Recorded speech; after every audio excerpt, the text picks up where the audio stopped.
Hello students, welcome again in a physics class. Today आज जो हम जो जानकारी दे रहे हैं इम्पोर्टेंट है। जो चैप्टर आपका है गतिमान आवेश तथा चुंबकीय क्षेत्र, और उस चैप्टर में है तो कई एक प्रूफ जिनको मैं बारी बारी से आपको बताऊंगा, मगर फिर भी जो उसमें से इम्पोर्टेंट प्रूफ जैसे है आपका धारावाही चालक पर आरोपित बल। तो जनरली आप लोगों ने 9th-10th में, मेरे ख्याल से 10th में, 9th में नहीं 10th में पढ़ा होगा, F = I/BL sin थीटा। यदि किसी चालक को हम चुंबकीय क्षेत्र में रखते हैं तो उस पर क्या होता है, एक बल कार्य करता है। तो उस बल को हम लोगों ने F = I/BL sin थीटा पढ़ा था, जिसमें से शुरुआती दौर में या 10th में जब आपने पढ़ा था तो वहाँ सीधे सीधे कह दिया गया था F∝I, यानी चालक में जो धारा जितनी प्रबल होगी उस चालक पर उतना ही चुंबकीय क्षेत्र पर क्या होगा, चुंबकीय क्षेत्र के कारण क्या होगा, ज़्यादा बल काम करेगा। और चुंबकीय क्षेत्र अगर मान लिया ज़्यादा प्रबल है तो भी धारावाही चालक पर बल ज़्यादा काम करेगा। ठीक है ना। तो इस हिसाब से F∝I, F∝B, F∝L, तो इस तरह से, और ओरिएंटेशन मतलब चालक जो है चुंबकीय क्षेत्र में किस दिशा में रखा गया है। तो वहाँ पे आपने जो जानकारी जो पढ़ी थी तो वो लगभग अप्रॉक्सीमेट दे दिया गया था। मगर यहाँ पर इस चैप्टर में आपको जो पढ़ना है वो पढ़ना है लॉरेंज बल के आधार पर। लॉरेंज बल के आधार पर धारावाही चालक पर आपको जो बल काम कर रहा है उसके बारे में जानकारी पढ़ना है। तो पहले आप लोग लॉरेंज बल के बारे में आपको पता है, लॉरेंज फोर्स यानी लॉरेंज बल।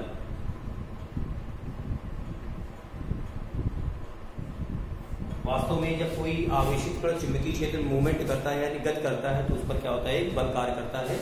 इसके बारे में हम लोगों ने पहले पढ़ा था, F पढ़ चुके हैं QVB sin थीटा। तो इस कॉन्सेप्ट को यानी विचार को यूज में रखते हुए हमें धारावाही चालक पर बल निकालना है। तो यहाँ पर हम यहाँ पे एक चालक दिखा रहे हैं आपको। ये आपका एक चालक है और ये जो चालक है, इस चालक तार की जो लंबाई है वो मैंने L ली है। इस चालक तार का जो अनुप्रस्थ क्षेत्रफल वो A है। इस चालक के भीतर जो ये मुक्त इलेक्ट्रॉन है इनको इस तरह दिखा दिया है, और इन इलेक्ट्रॉनों का अनुगमन वेग, उसकी दिशा जो होगी वो देखनी होगी हमें किस तरह से, कि अगर हमारी करंट इस डायरेक्शन में है तो अनुगमन वेग की दिशा जो होगी यानी इलेक्ट्रॉनों के गमन की जो दिशा होगी वो धारा की क्या होगी, विपरीत होगी। इस चालक को हमने एक समान चुंबकीय क्षेत्र में रख रखा है। ये जो चुंबकीय क्षेत्र आपका है ये कागज के तल के लंबवत नीचे की ओर दिष्ट है। इस चुंबकीय क्षेत्र की विशेषता क्या है, ये कागज के तल के लंबवत नीचे की ओर दिष्ट है। ठीक है ना। तो हमने क्या बताया, ये चालक लिया मैंने धारावाही चालक, इसकी लंबाई L है, इसका अनुप्रस्थ क्षेत्रफल A है। इसके एकांक आयतन में, इस चालक तार के एकांक आयतन में जो मुक्त इलेक्ट्रॉनों की संख्या है वो N है। ये एकांक आयतन में इलेक्ट्रॉनों की संख्या है। एकांक आयतन में इलेक्ट्रॉनों की संख्या, number of electron per unit volume.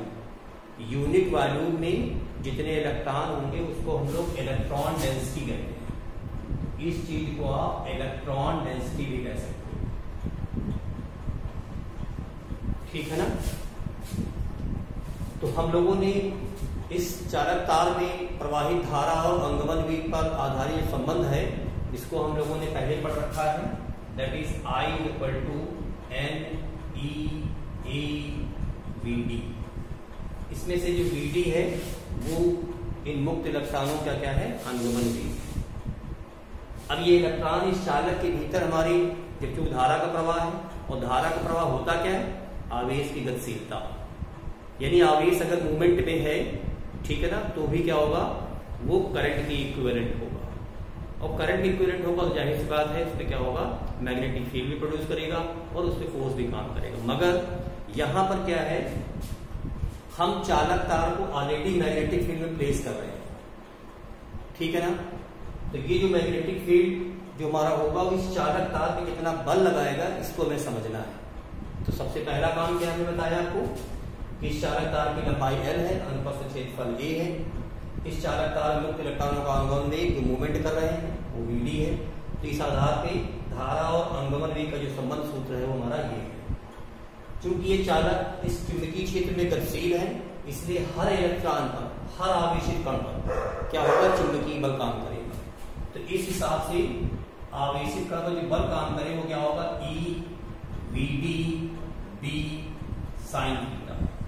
चूंकि हमने चालक को चुंबकीय क्षेत्र में थीटा कोण बनाते हुए रखा हुआ है, क्षेत्र की दिशा से ये कुछ कोण बना रहा होगा। ये चुंबकीय क्षेत्र कागज के तल में है और ये जो कागज की तल के लंबवत नीचे की ओर दिष्ट है, और ये जो चालक तार हमने रख रखा है ये हमारा बोर्ड के तल में या कागज के तल में, ठीक है ना। तो ये एक इलेक्ट्रॉन पर हमारा आरोपित बल होगा। अब देखना ये है कि जो चालक हमारा इसमें है कितने इलेक्ट्रॉन, तो हमको यूनिट एकांक आयतन में ये मुक्त इलेक्ट्रॉनों की संख्या दे रखी है। तो इस चालक का जितना आयतन होगा उसको एकांक आयतन में जितने इलेक्ट्रॉन हैं उससे मल्टीप्लाई कर देंगे तो चालक तार में कुल इलेक्ट्रॉनों की संख्या निकल आएगी। चालक तार में कुल इलेक्ट्रॉनों की संख्या, कुल इलेक्ट्रॉनों की संख्या मतलब क्या हुआ, total number of charge carrier. तो वो क्या हो जाएगा, NaL। ये हमारी कुल इलेक्ट्रॉनों की संख्या हो जाएगी और एक इलेक्ट्रॉन पर ये बल काम कर रहा है। तो इस पूरे चालक पर हमको बल निकालना हो, पूरे चालक पर बल, अगर पूरे चालक पर बल निकालना होगा तो जाहिर सी बात है कि इस पूरे चालक में जितने इलेक्ट्रॉन हैं उनको सबको एक इलेक्ट्रॉन में जितना फोर्स काम कर रहा है उससे मल्टीप्लाई कर देंगे तो हमको क्या होगा, इस पूरे चालक तार पर कितना बल काम कर रहा है ये बिल्कुल मिल जाएगा। क्योंकि चुंबकीय क्षेत्र में एक समान है, उसे कोई तरह है नहीं। ऐसा है कि तार की लंबाई चेंज हो रही हो, बाकी सब तो इसे फिक्स रहेगा आपका। तो यहाँ पर NaL और इस F गैस को जब मान रख देंगे E VD B sin theta, इसमें से ये जो समीकरण हमारी 2 बनी है, इस समीकरण 2 में देखिए NeAVD ये जो वैल्यू किसके इक्विवेलेंट है, I के इक्विवेलेंट है। तो जब इसमें हम रखेंगे तो फॉर्मूला मिल जाएगा आपको IBL sin। यही वास्तव में चालक तार पर क्या होगा, लगने वाला बल होगा। अब इसमें से अगर हमारा थीटा 90 डिग्री हो, यानी कि चुंबकीय क्षेत्र के लंबवत रखा हो, हमारा चुंबकीय क्षेत्र अंदर तरफ है, चुंबकीय क्षेत्र हमारा किधर है, अंदर तरफ है, और चालक तार ऐसे रखा होता इस तरह से।